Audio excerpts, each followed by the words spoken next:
Very good. Welcome, everybody, to the third meeting of the ADRC Commission quarterly meetings. This is the third one this year, July 18th, 2023. And welcome Justice Lee, staff, and the other commissioners present here. And so we have today then 4 commissioners who are on Zoom and 5 commissioners who are here with us today. And so we have 9 out of the 11 commissioners, and as a result, then we have a quorum. And so I'm calling the meeting to order. The first order of business is my welcome and chairperson's report. The most significant thing that I have to report is that Justice Lee has announced her formal retirement from the court, and as a result, a liaison.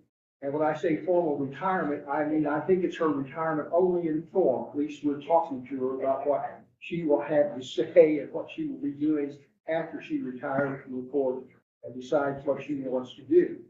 And so we had a wonderful dinner for her last night and got to meet people. There were commissioners here, and there we got to see and meet people we've never met in person before. For example, we met then Michelle Long, the director of the ALC, the deputy director, Rachel Harmon, and there were others that we had not met each other, and it emphasized for me again that I prefer to be in person, physically present with someone, because it was such a great dinner, wasn't it? And we had great team, great camaraderie, and of course the whole purpose of the dinner last night was to honor Justice Lee. He's been our liaison for 9 years and has been absolutely wonderful to work with and exudes a warmth that is simply irreplaceable, in my opinion. And so, Justice Lee, what I'm going to do is, rather than me giving closing remarks at the end of this session, I'm going to let you give your final remarks, since this will be your last commission meeting. And so we will hear from Justice Lee at the very end of our meeting. So the first order of business is, do I have a motion to approve the minutes as presented, attachment number 2? I move. Second, Sarah Pickett. Okay, all those in favor of approving the minutes as presented, signal by just raising your right hand so you can see. Okay, very good. Motion passes. The second item of business is the statistics for Rule 31 mediator report. I hope you've had a chance to go through those attachments. Again, I find them very interesting, and I'm not going to go through every one of these statistics, but of course, the one statistic that I'm always looking at is the statistics that break down in the reports. And of course, we know mediations are unreported, but of those reported there was 63.4%, almost 64% of the mediations are now still back in person. Another 15%, then you can get to that one page. Then I keep forgetting Dana knows how to operate this very well. But let's look at this completely. Dana.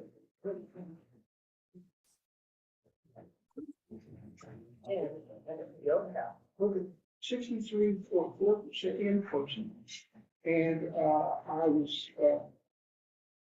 was expecting about that. I didn't think, I know that a lot of our colleagues like Zoom only, but quite candidly, particularly after last night's experience, Justice Lee, of us all getting together and getting that social connection, I still have this edge toward favoring in actually in person, et cetera, although I know Zoom can be very effective. But here are the statistics. Obviously, almost 65% or another 15% are usually at least partially present.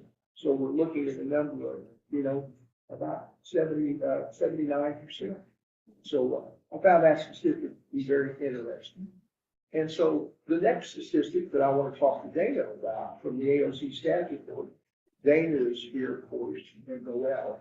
And so if we could get to the staff report, then Dana, I'll let you talk first, and I've got a question for you about 2A. Okay. So as of June 30th, 2023, we have 1,219 active listed mediators. That is a number that includes the mediators who were approved in the first 2 quarter meetings. And then, of course, March 31st was the last day to renew your listing for 2023. And then thereafter, we had to review and run our lapse mediator report. So after we calculate how many mediators were lapsed versus how many were newly listed, this is the number we have for now for as of end of June 30, 2023. Dana, let me ask you this. I was going through the reports, and that number, 1219, I'm used to seeing the number of about 1,300 at the end of the year. That 1219 doesn't include the ones that are going to be approved today. That is correct. Okay, so we're looking at another, what, 50, 60 today, is that correct? We have, depending on the commission's votes, we probably have about 50 today that could be approved. If approved. And I will say, for the quarters, this is the third quarter we're going into, the number of applicants is a little bit high compared to the last two times. Not sure why, but this is the most applicants we've had so far this year for quarterly meetings. Yeah, so I was wondering about that too, although I know that some people are delayed, that I were aware of, they delayed their application or something. Still, I noticed that there was an increase in application. Tell us about the MedDebt program. So the medical debt ODR pilot program is still in the testing phase. Our steering committee continues to meet bi-weekly. And what we're in the midst of now, so we finished the first phase, and then the committee reviewed the issues with the platform and found that there needed to be some technical updates. And so the AOC worked with its vendor to identify what those technical fixes needed to be, and we are in the midst of those being implemented and tested. So the fixes that the steering committee would like to see are still in testing phase, and it's not live. One of the most important things that the committee came up with is a way to collect data. So in the second phase, what we would like to do is be able to collect data so that when we go and we invite other hospitals and courts to participate in the pilot, we want to be able to back that up with some data. And so the committee has developed, along with the technology vendor, they developed what's called a case closure form. And the request from the committee was the form would be digital and be able to pull the information we want. The AOC would like to see aggregate data. We understand in medical debt, the need for confidentiality in relation to HIPAA and those types of requirements. For the AOC, we would like to see aggregate data. And so with this fix, we're going to be able to do that. We're going to be able to see how many cases were mediated, of those cases, what the aggregate amount was settled. So you'll be able to compare the before and that. And that's what we're looking for this particular part of the phase. I would like to introduce Emily Neitzel. She is our Belmont Law student. She's here with us today. Emily has been working with Erlanger to test the form, as well as she has started working on the second draft for the draft of the second phase. Emily's been very supportive. She's done an outstanding job. We are very glad to have her. She's very detail oriented and eager to learn. And so I just wanted to give her a shout out because she has been a really good resource for us on this particular phase. Thank you, Emily, and Belmont Law, right? Okay, yeah, so let me make just a couple of comments, Dana. First off, thank you and Noel for the work that you've done on this. Of course, we need to thank Erlanger. And I think from the reports I've seen in the past that they're very pleased with the results of something that is very needed by citizens and by our communities in Tennessee. Yes. And so I'm delighted to see that we're going to continue to work on this. One other comment is that I've had a number of emails asking, how can I become a mediator in the program? I would suggest go ahead and send me an email if you're interested. I don't know when we will be back live on the platform, but certainly then simply send an email and we'll see what we can do about getting you on the list as we move forward in these different areas. And so as a result then, Thank you, Dana. And so let's go to the committee reports. Cindy, I'll mention Cindy had a matter come up in her family. She was unable to attend, but obviously we all know that the purpose of the next newsletter, Justice League, is to extol your virtues. And I'm quite serious that I know your formal announcement is just simply a matter of form only, and that we're looking towards great things from you and the mediation committee institution. Second.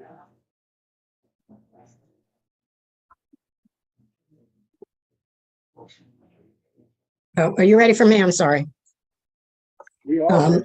Okay, so the Rule and Policy Review Committee, we met on May 24th, and just for reporting purposes, we received a request from the Pro Bono Mediation and Joint Advisory Committee to review the policy regarding annual renewal fee for mediators that work at community mediation centers.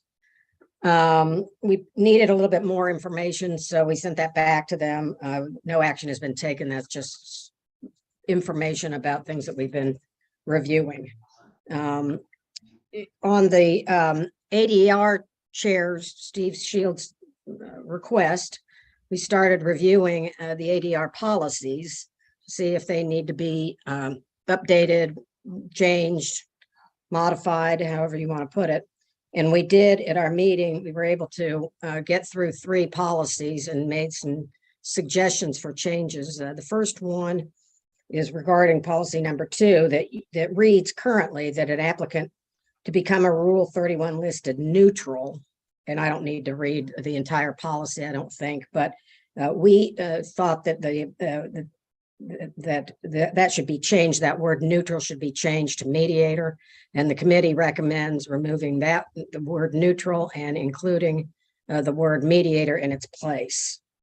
Other than that, the policy remains the same about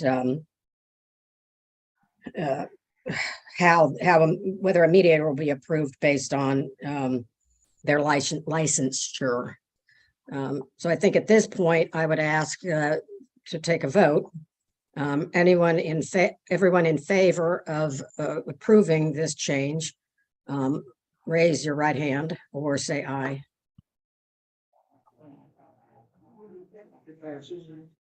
And I can't see, but are there any nays? And then that recommendation passes. The next policy that we got to, and I will say this, we only got to 3 and we've got several more to review, so we will be readdressing this at the next meeting in October. This policy relates to reinstatement of the current 31 rule waiver for other state recognized mediators. And there's already a policy in the Rule 31 about that. So our suggestion was, because this is repetitive, to delete this policy and renumber the policies so that they're properly numbered after deleting it. But delete it in its entirety, so that we don't have 2 policies regarding the same issue. Does anybody have any questions about that? All right. The committee's recommendation was to delete this policy. So all in favor of deleting this particular policy, raise your right hand. Are there any nays? Okay. The policy will be deleted. And then the last one that we got to was policy number 9. And that relates to when reports need to be filed by mediators after they've concluded a mediation. The current policy reads that reports should be filed within 15 calendar days from the date of the last mediation session. The committee recommends changing that language to at the conclusion of the mediation. Primarily, I think, because some mediations take more than one session. And so suggested that the conclusion of the mediation makes more sense for when the report should be filed. Does anybody have any questions about this policy or this change? Okay, all in favor of the committee's recommendation to change the language to the conclusion of the mediation, raise your right hand or say aye. Are there anyone opposed? And that passes. And what I can say is we'll be continuing to review the policies as requested by Mr. Shields, and we will revisit this next time. And that's the end of my report. Cobalt report, Sarah.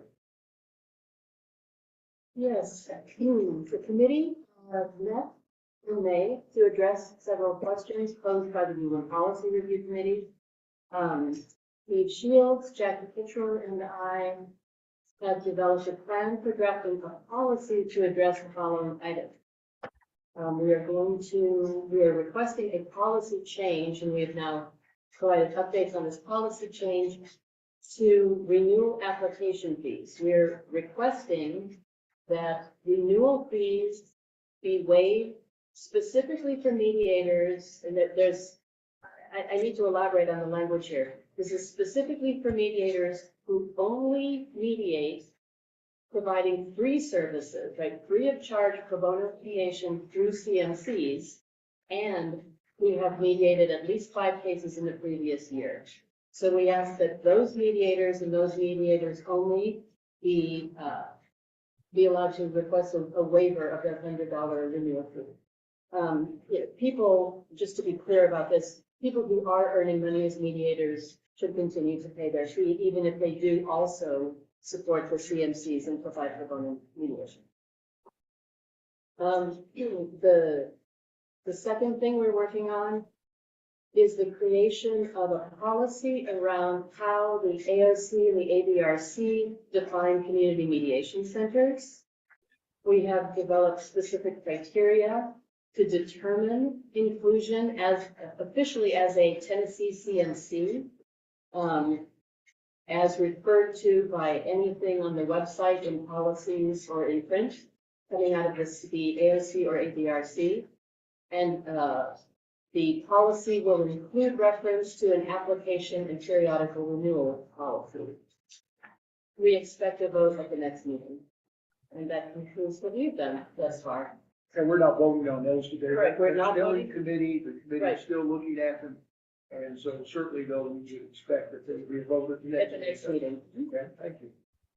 Okay, Dana, the grievance committee? Since the last meeting, we have not received any new grievances. We still have one pending. I have reached out specifically with this grievance. We needed a little more information, clarify whether or not it's a Rule 31 mediation that was conducted. And so we're in the process of talking with the grievance and should have more specific update at the next board. Rich, Ethics Advisory Committee? Check. Check. Okay. And your board? Poker.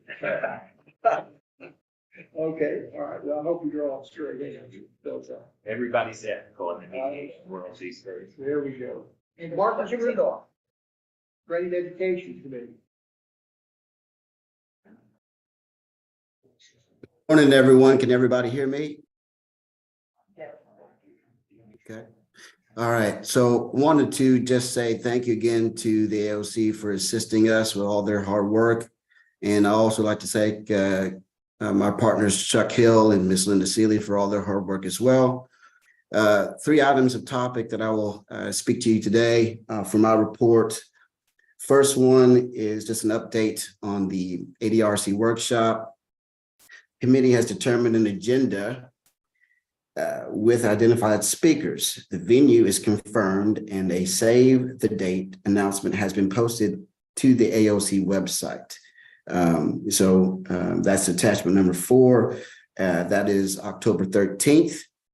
Friday, October 13th at Lipscomb. So I just wanted to thank all the hard work for Lipscomb and everybody who's trying to make this workshop happen. And we're looking forward to, once again, to having a great annual workshop. Second item of topic is the domestic violence training applications. The committee received 3 domestic violence designation training applications during the last quarter. They are as follows. The first one is from Lipscomb University. The committee reviewed the application and determined that it met the new curriculum requirements and voted to approve. Second application is from Ivy Mediation and Consulting, LLC. The same deal. We looked at the application and we thought that the requirements were good enough to approve, and we voted on that. And third is the Community Mediation Center, hailing out of Knoxville, Tennessee.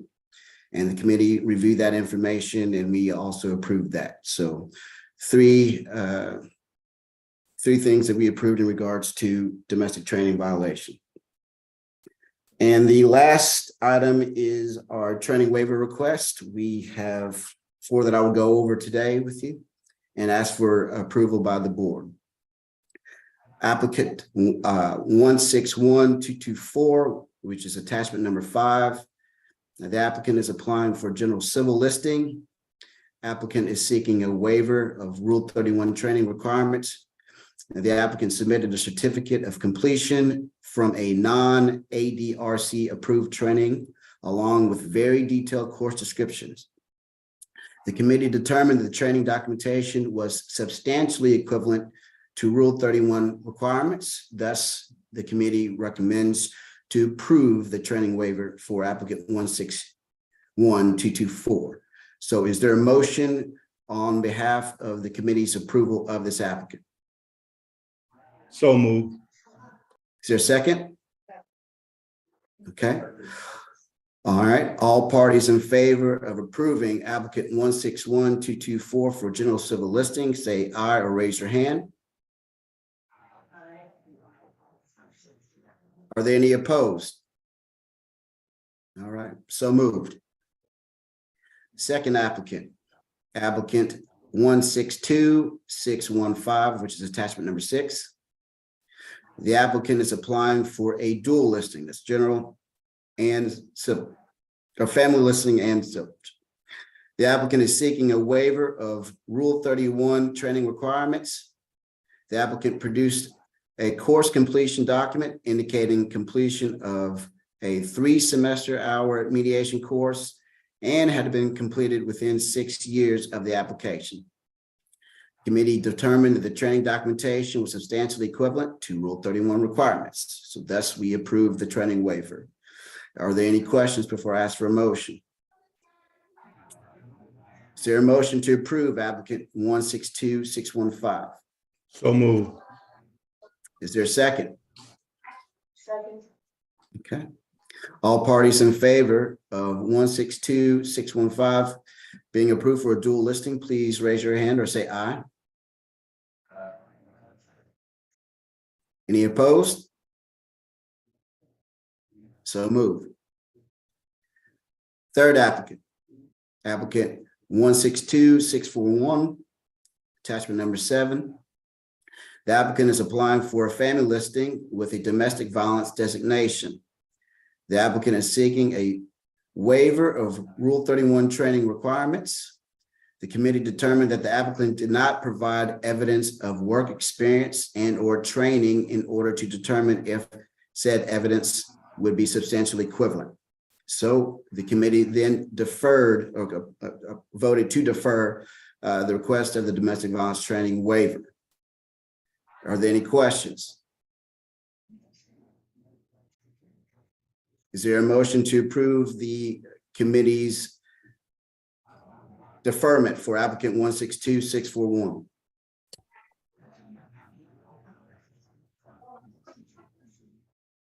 I'll move. Okay. Is there a second? Second. Thank you.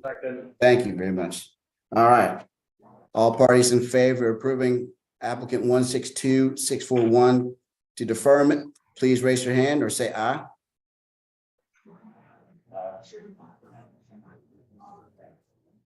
Any opposed?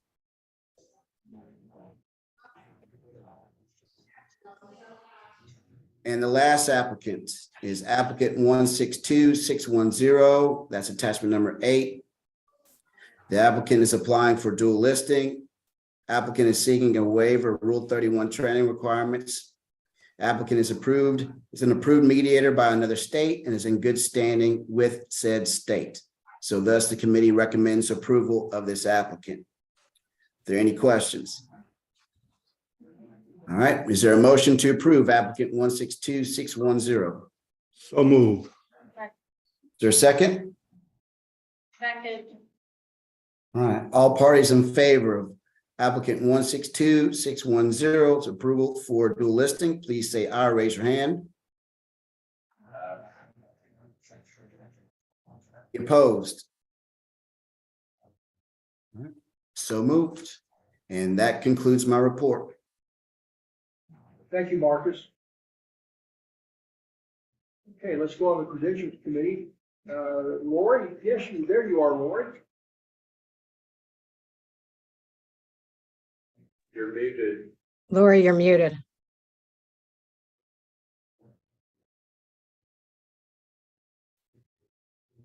Lori, on the Still not hearing you.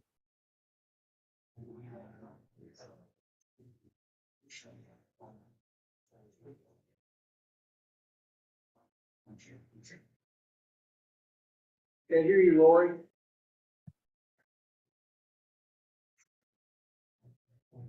I don't think our IT guy here can help you from here, can he? No? No. Seems like last time she had to get on the phone. Yeah. Here we go. She's gonna do it. She's done this before.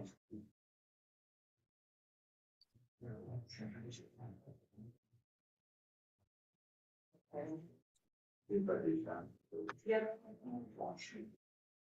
Me try bitch. Hello. Hello.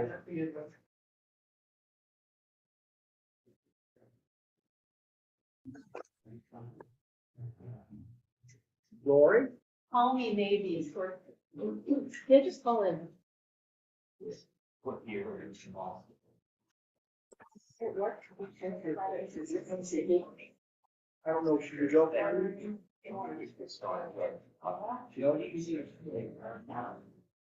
Well, why don't we do this? Let's skip to the last listing. Well, she's figuring this out. We know what, can we do that, Dana? Who's your chair? Okay, let's skip the last one. And then we'll come back to it. Is that 148, 487? That is 151324. It says the committee received its F, 5F. Okay. I'm going to ask Chuck Hill, if Chuck's available to speak to this fee. What occurred was this, is that we've had several mediators listening to its lapse because they failed to submit their renewal forms in a timely fashion.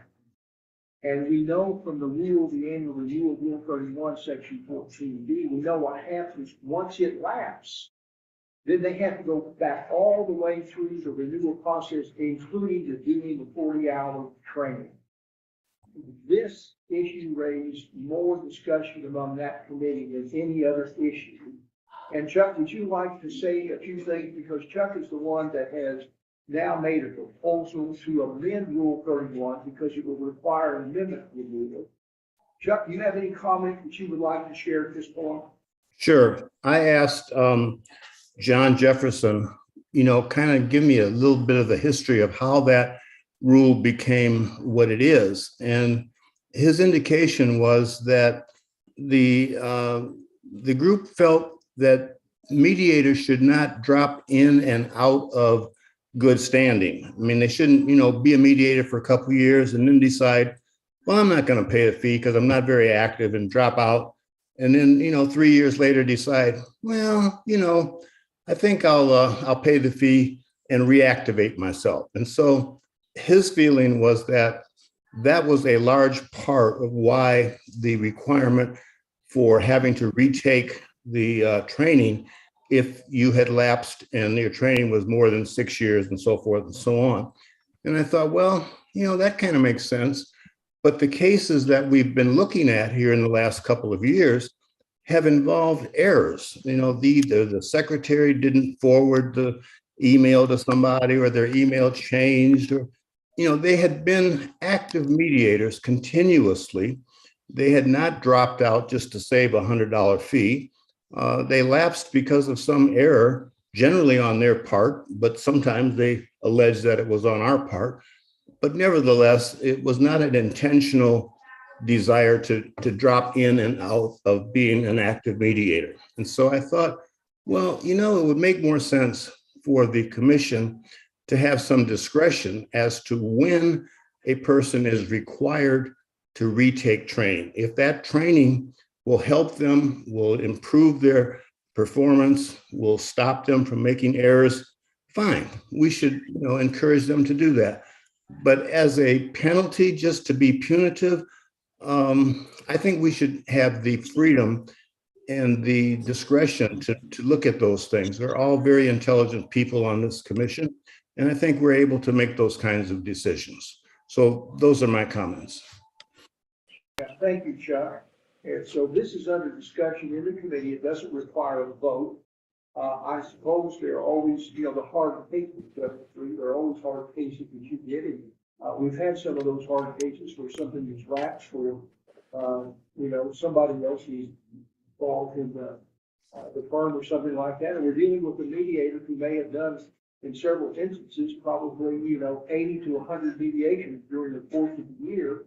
And we're asking them to go back and to do the retraining. So that's just one example. That's one of those. And so the committee has this under consideration.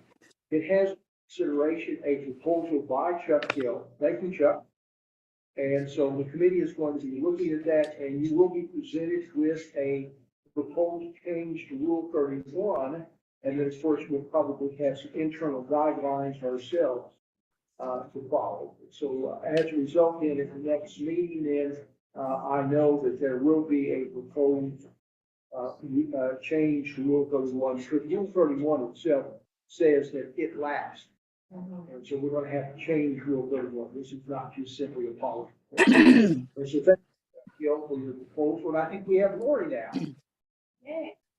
Okay. Lori? All right. I'm so very sorry. I was mediating a case and the audio didn't work. So let's go to the Credentials Committee report. And we had 58 applications. This time 31 were general civil with no issues. So on attachment 9, you can see the 13 family listings that we are asking the commission to approve. Do I have a motion to approve the 13 family listing applications? So moved. So moved. Second. Thank you. All those in favor of approving the 13 family applications on attachment 9, say aye. Or raise your hand. Aye. Anyone opposed? Thank you. There were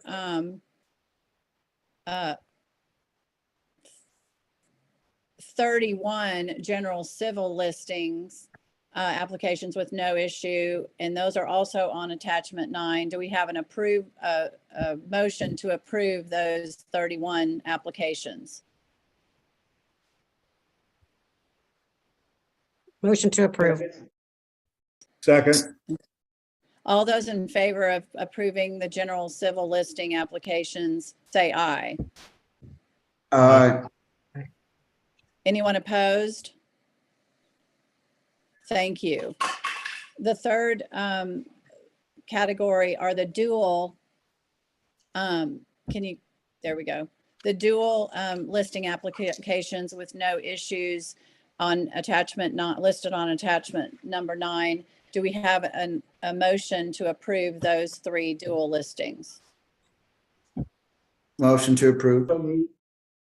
Second. Anyone, all those in favor of approving the dual listing application, say aye. Aye. Is anyone opposed? Thank you. So the next applications deal with training waiver requests. And it's my understanding, although I wasn't part of the meeting then, that those have been approved. Is that correct? The 4 training rate waiver requests, have those already passed? Yes. Yes. Okay, so what we want to do here is applicant 161224, we approved, our committee recommended approval as long as they, the training was met. So all those, do we have a motion to approve 161224? So move. Second, Second. All those in favor of approving this applicant now that the training has been approved? Say aye. All right. Thank you. Anyone opposed? Okay. Applicant 162615, we were recommending approval as long as the training waiver was completed, and it appears that that was approved today. Is there a motion to approve 162615? Motion to approve. Thank you. All those in favor of approving the dual listing applicant 162615, say yes, say aye. Aye. Or, All right. and is anyone opposed to that? Thank you. Applicant 162641 applied for family listing and domestic violence. Our committee has approved or recommends approving the family listing. Hold on. Are we still on training ones? Let's see. Sorry. yes. Okay, so the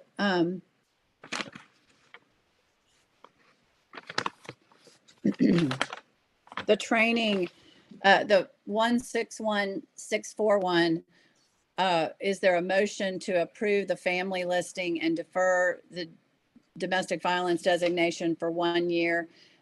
That's because there was no, not enough work experience or training for that listing.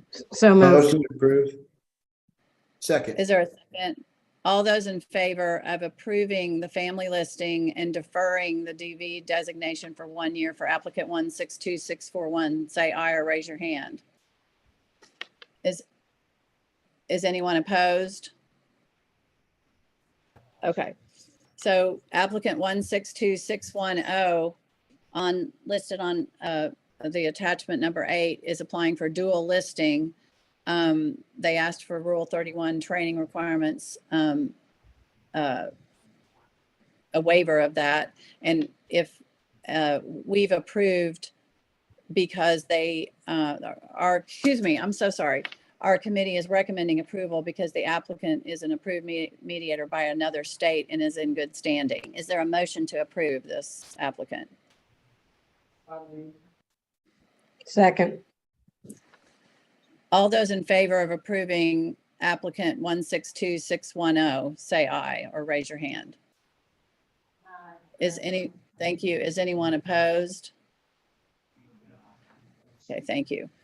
The next group of applicants have a disciplinary history, and these are always the hardest ones for our committee, and we do a lot of research, and the staff does an excellent job of helping us with this. So applicant 161265 is applying for family listing and domestic violence designation. There were disciplinary actions on the law license, disciplinary history.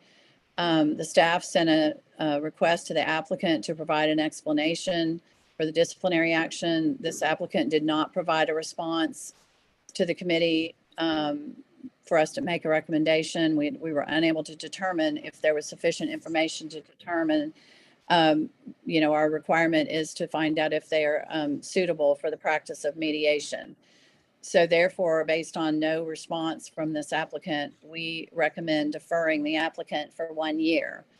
Is there a motion? Motion to approve. Motion to defer. Motion to approve. Is that Yeah, your- defer. Yeah. Thank you, Second. Marcus. Okay, all those in favor of deferring this applicant for 1 year, say aye. Or raise your hand.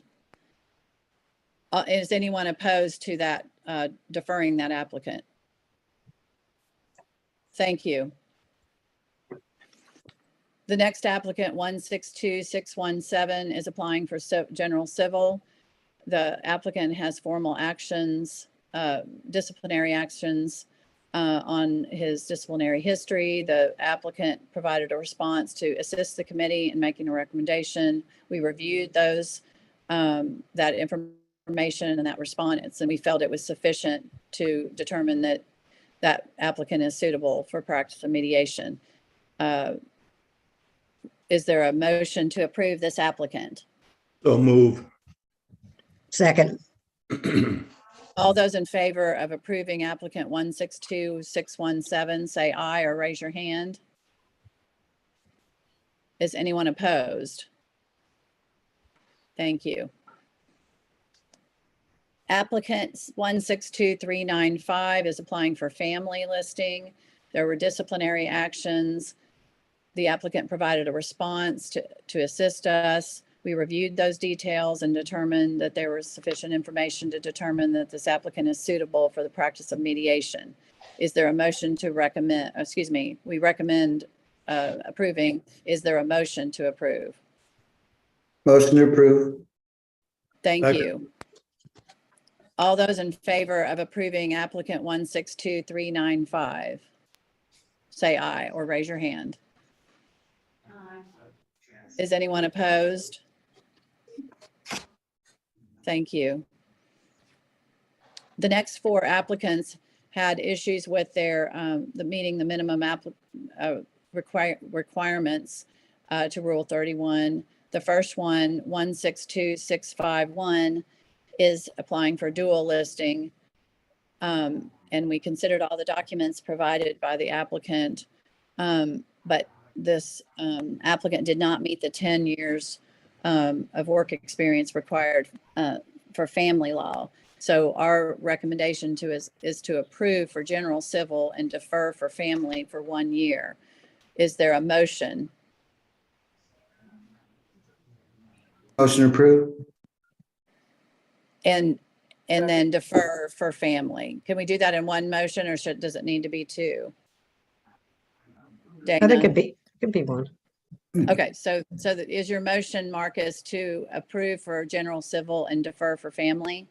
Yes. Thank Second. you.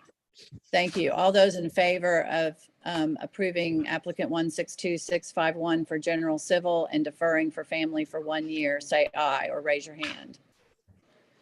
Is anyone opposed? Thank you.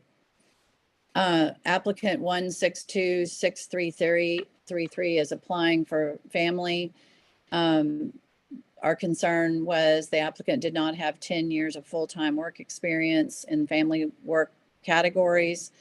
And our recommendation is to deny the application due to lack of appropriate work experience. Is there a motion to deny? Motion to deny.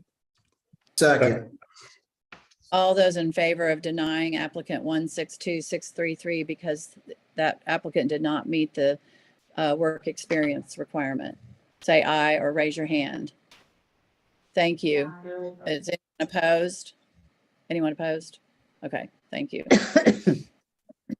Applicant number 162626 is applying for a dual listing.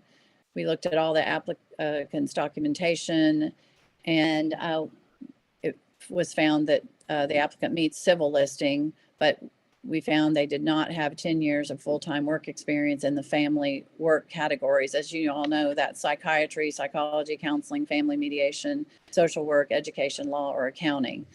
And so we recommend approving the general civil application and denying the family application due to lack of appropriate work experience. Is there a motion?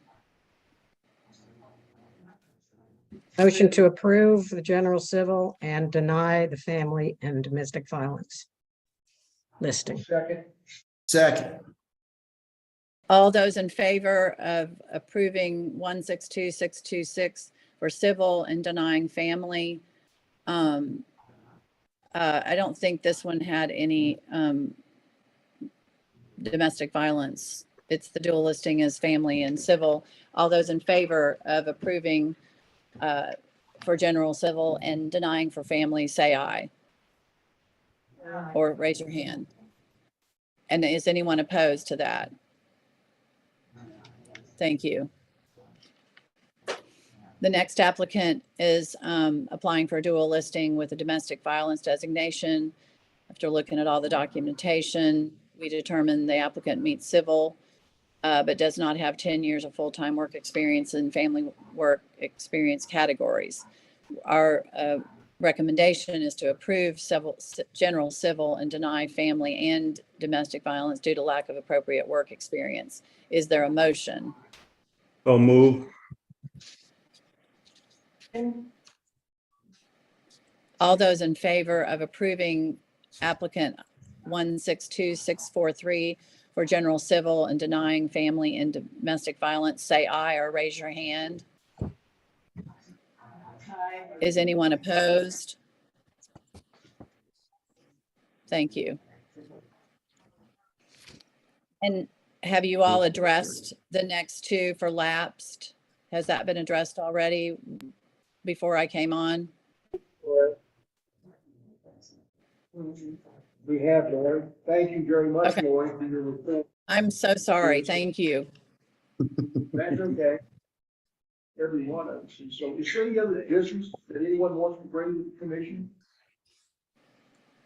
Commissioners, is there any other business that needs to be brought before us? So, well, before I turn it over to Justice Lee, let me just say this. First off, Dana and Noel, thank you so much for all of the hard work that you've done. And as you can tell, there's a great deal of work that's done by the committees between meetings. And in fact, hours are put in. You know, this 1 hour meeting or hour and a half meeting certainly doesn't represent the hours that are devoted by this commission to our mediation program here in Tennessee. And so I'm going to now turn it over for her final remarks, for her final meeting as liaison between us and the Supreme Court. Justice Lee, you will be sorely missed, but it's your final remarks. Well, thank you, and thank you for all of kindness, all of you've done me during my time as liaison on this commission. And I'm grateful to each of you for your service on the commission. It takes a lot of work, a lot of time away from your practice, your family, things you want to be doing. But you do it because you believe in the system and you want to make it better. It's an unpaid job. So it's a real service, a real calling. And I'm just very grateful that all of you are willing to give your time and this is an outstanding commission. And we celebrate what the commission grow and develop. And it's innovative, it's energized, forward thinking, it's doing great things. The medical debt ADR project is just a great example of some of the good things that are going on. Tuck's proposal to modify the rule today to help folks who find themselves in a difficult spot with this annual renewal is to me it was an example of how the commission has been thoughtful about our mediation and do what's best for our mediation. So I have learned so much from each of you, and I'm very grateful for that. You provided outstanding leadership and leading a team of the best mediators in the state. And the Supreme Court is very thoughtful about making commissioners appointments, and all of you have really given outstanding, that's great job. So I look forward to seeing the continued success of the commission. It's a great thing you're going to do as you go forward. So thank you for the opportunities I've been given. Doing everything does. Well, thank you, Justice Lee. You will be missed, and certainly, you encourage and hope that maybe you'll come back into the mediation community one day and be a mediator with all of us. And so we encourage you to do that. Are there any other business before the commission before we adjourn? Steve, I have one thing I'd like to say. Well, two things. Thank you to Justice Lee, number one. And number two, I think Dana and Noel are due a large applause for the choice of food last night. It was wonderful. There was just not enough of it. Yeah. Screen with Justice Lee, and what was the name of the restaurant? Maggiano's. Maggiano's. Oh, thank you, Sarah. Oh, my gosh, it was outstanding. Thank you, Dana and Noel, for all the work that you have done. And so get it confirmed for me, being physically present has really got some advantages to it. And so, Commissioner, thank all of you. I can't tell you what a wonderful experience it's been to work with all of you. And Justice Lee, I hope our paths will cross somewhere in the future. And so I now need a motion to adjourn. We don't want to. Well, we don't want to, okay. Bring your food. Motion to adjourn. Second? Second. Okay, all those in favor, raise your hand. My Zoom colleagues, have a good day. Stay safe, everybody.